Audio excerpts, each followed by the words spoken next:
Hello and welcome to the show again. For today, there are quite interesting topics to discuss. First of all, copy trading performance, which I would like to pay attention to that there is this volatility, there will be this volatility, and how you actually should look at this volatility and some probably movements on the downwards in the few days or whatever.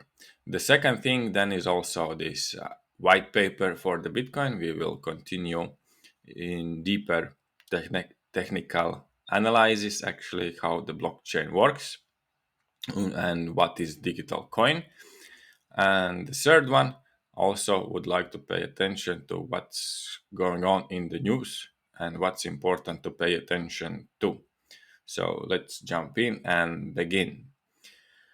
So, first of all, copy trading. Copy trading is doing actually quite well. Yes, this chart basically which shows all the performance. It's like going up and down, up and down, up and down. Yep, that's how it is because we are building those swing trades and we are not selling those coins which are we are building on the swing trades.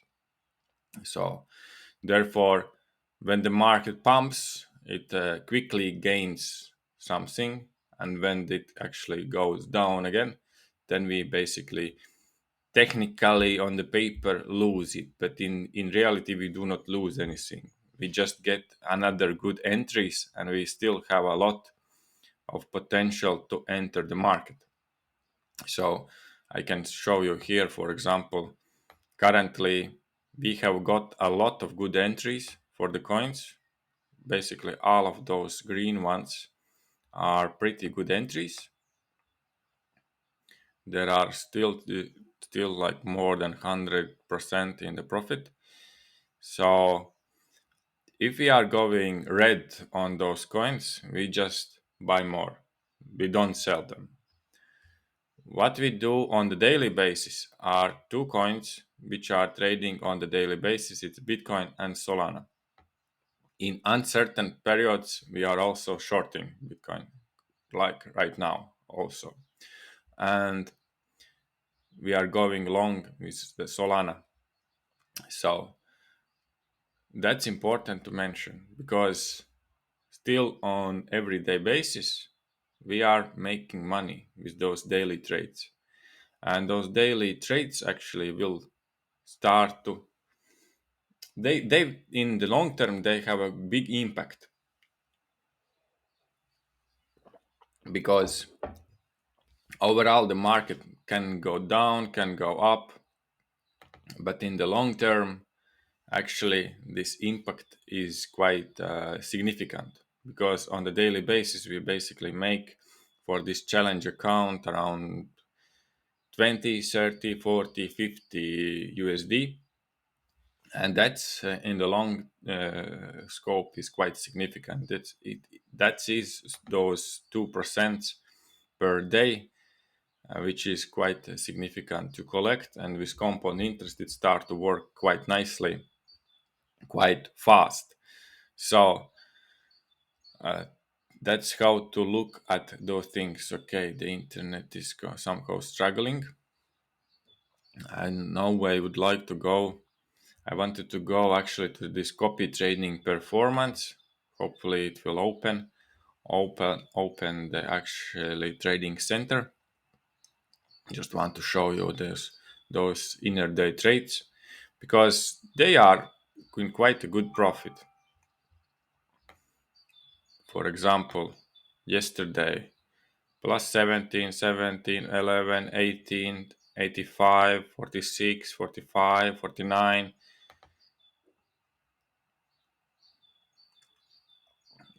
Those are really good percentages with those dollar cost averaging strategy.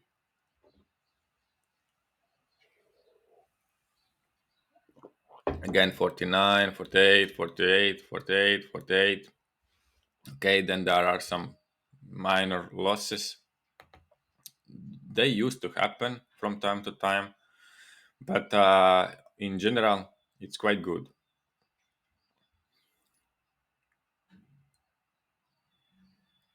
Also here we see quite good results: 46, 66, 64, 83, 78, 92. And you see it's all Solana and Bitcoin. And it's also shorting. So that's how it is. On a daily basis, we only close those two coins and those two trades with this dollar cost averaging strategy. However, on the long term, also this next months or so until the halving, actually 24 days, and also 2 weeks after the halving, basically I would say 1.5 months to come actually is the time when the market will be hectic. It will go sideways, it will go up, it will go down, but most likely it will stay in the region of previous all-time high plus 10 minus 10%. So with that taken into account, it's basically the time to accumulate good positions for the longer swing trades before this blow starts to happen after the halving. Therefore, there will be this volatility. It will go up and down, but in a month or so, we will see the real impact of those also daily trades. Probably we will double account only because of those, and then there will be after months also there will be a lot of swings accumulated, and then there will be this really run up, first big run up after the halving, and that will quite quickly make huge gains for account. That's actually the plan for this challenge account. So let's go on right now to. So therefore, don't be worried if you have some minor losses in your account after a few days of following. It absolutely means nothing. It means absolutely nothing. If you see losses, it means only that there will be better prices on which we are going into the market. So next thing I would like to show you is actually this order book, spot order book for the Bitcoin, which is still standing on the same borders for already quite a few weeks. Basically, the lower border is like 58, and I think it's still possible to get there, still possible. And if this like crash is happening, then of course we will be shorting as well. Therefore, we will be hedging our portfolio, and it doesn't matter how much we short. It's important to short basically some small term trades and make some gains also in shorting. That's pay out huge after up when actually the market is going back up. And the second border is at current all-time high region 74, 75. We see a lot of uh, orders in the order book. So those are two regions to monitor, and still there is quite a less volume in between. The next, also would like to pay you attention to the fact that actually lately all those volatility and the movements are coming in the afternoon European time, basically, and in the pre-market for the US time. And that's quite interesting actually. So from 3 p.m. there was volatility yesterday, the same here one day before,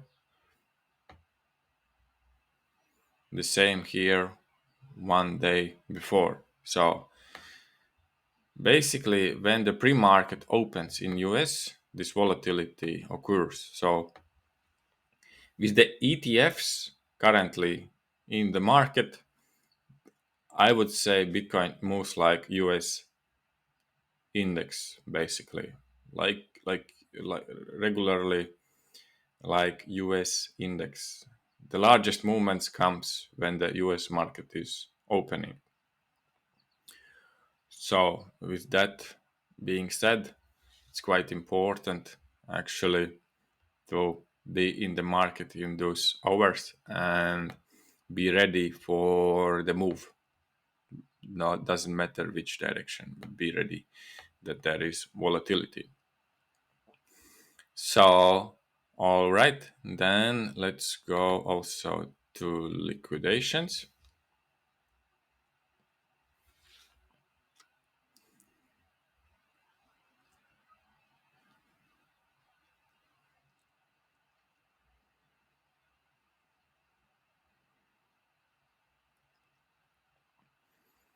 With the liquidations, we see that currently 7,700 is actually the most significant border in the very short time. So probably we'll get there, then maybe going down again. And on the way down, there is this border at 68, which is still in play. I believe that's in a very short time frame.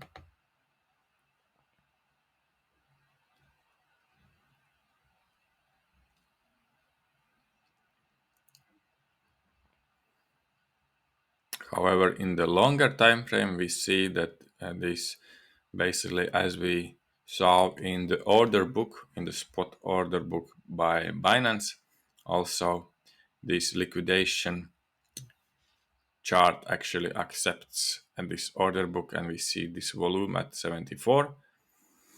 There, the shorts will be liquidated in a large amounts, and that can increase quite significantly the power for the market to go up.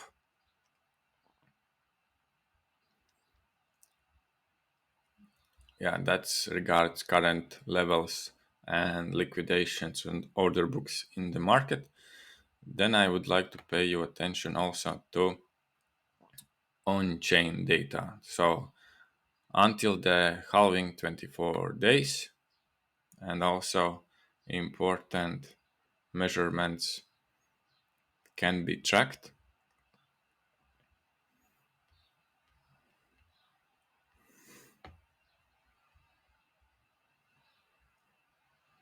As we see that basically currently in circulating supply is 19,666,337 Bitcoin. Every 10 minutes the new coins are minted.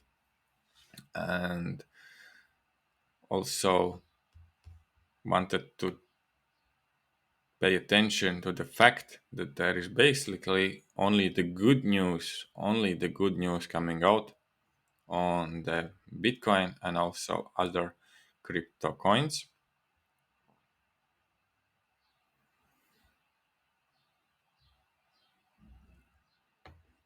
For example, again, this is like very FOMO actually. The BlackRock CEO Larry Fink very bullish on long-term prospect of Bitcoin. Basically, it doesn't say anything. It doesn't say anything, but it's just like we are preparing for the big FOMO in the markets. The more such a news come out, the more we are actually coming closer to real bull run.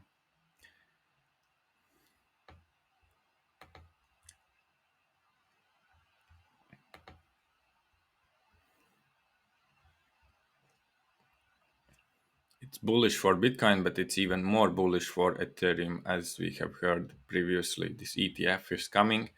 Most likely it will be accepted. However, there are like speculations that it can be delayed. and that's in the May.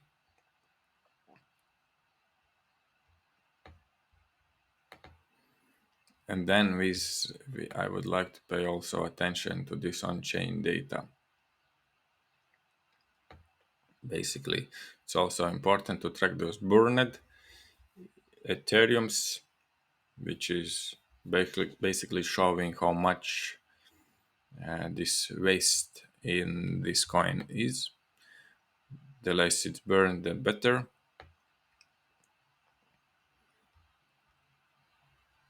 The more is burned, that's actually the more bullish for the price. But it's actually then means that there is larger gas fees,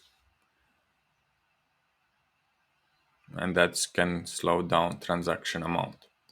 So it's like vice versa. There are like pluses and minuses on both sides.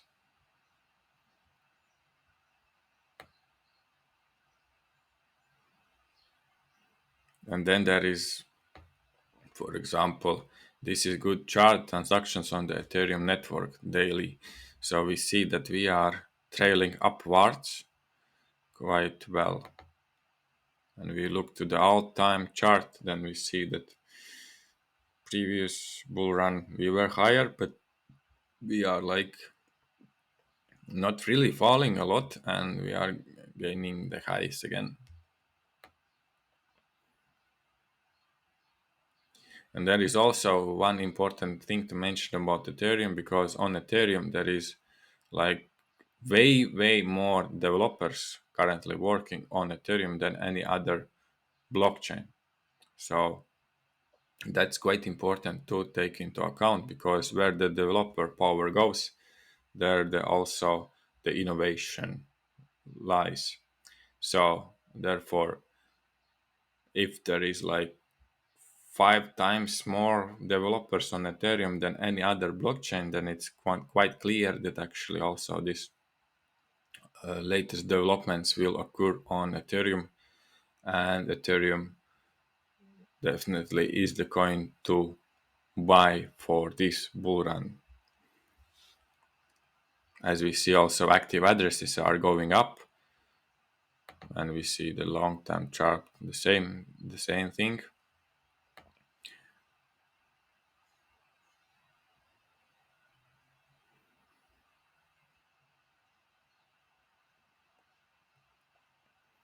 Yeah, because looking to those charts, it's quite clear that Ethereum looks even more bullish than Bitcoin, because Bitcoin is currently already reached new all-time high, but Ethereum is not. But those data shows that actually there is a lot more bullish potential for Ethereum.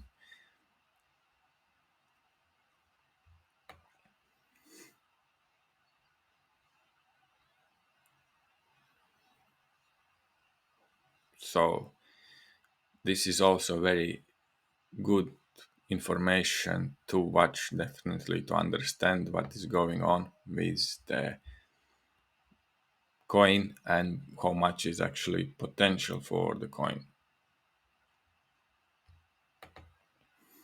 And then let's go to the white paper and try to explain you in simple manner as possible actually the way they would like to show what is Bitcoin. There is not code here, but code can be found as well. Probably will we get to the code in some other episode. And that is what they wrote in introduction. Commerce on the internet has come to rely almost exclusively on financial institutions serving as trusted third parties to process electronic payments. While the system works well enough for most transactions, it still suffers from the inherent weaknesses of the trust-based model.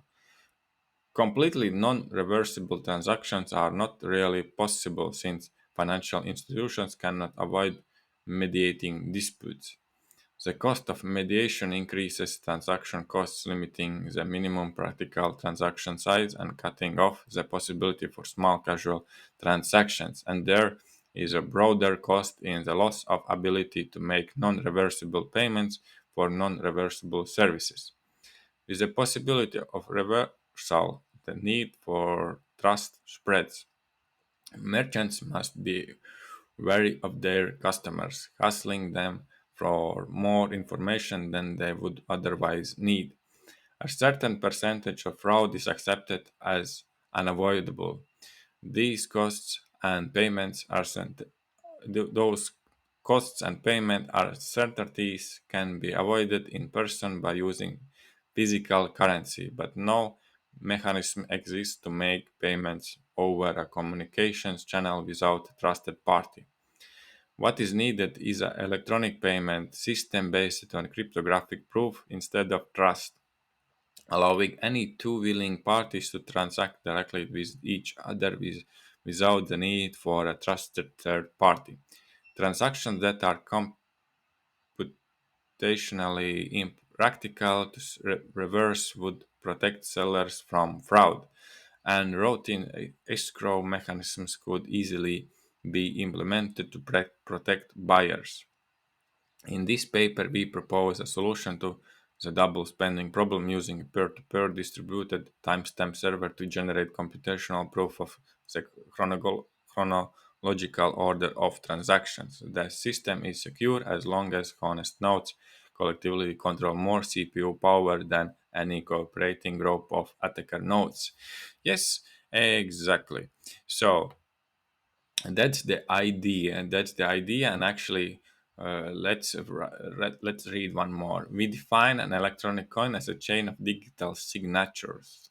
Yes, exactly. Basically, this electric coin is a chain of digital signatures. It's not something you can touch. It's not something. It's basically the air. It's basically the data flow. It's data flow. It's nothing else than a data flow. So, and therefore the longest chain proves the next transaction. So, and therefore it's also quite hard to crack now the Bitcoin, for example, because to crack the Bitcoin you actually have to make this the longest chain, and the longest chain basically includes all of the transactions since, I don't know, 15 years, and therefore in 10 minutes you have to really until the next actually these coins are given out, you have, and until the next chain stage is created, basically you have to make all the previous transactions into the chain and also the new ones to make, to be the first for the new ones to make this chain actually the longest, and then it will be proven as the main. So therefore, it's almost impossible to crack Bitcoin currently, and therefore it's also so secure, and there is no this option of double spending or third-party involvement. Each owner transfers the coin to the next by digitally signing a hash of the previous transaction and the public key of the next owner and adding those to the end of the coin. A payee can verify the signatures to verify the chain of ownership. So, and here we see the structure actually. It's not that simple to understand, but the main thing is that basically through the hash, this verification happens. And the first, basically, first which comes with this certain operation from the same owner to the same next owner with the same amount, then also the first on the line is accepted, because if you make like a, if you have $100 and you want to send to the other one through this blockchain, basically you can probably make transaction that you send $100 10 times, but only the first will be accepted. The quickest one will be only the one which is accepted. So therefore this actually double spending is excluded. It's quite like simple explanation, but of course it's a little more complicated, and there are other things you have to take into account. But currently, I don't want to go even deeper on this. I will try to prepare you some really good explanation of how this code is actually working and how it's built and how this system functions. But currently, let's finish it here. Thank you.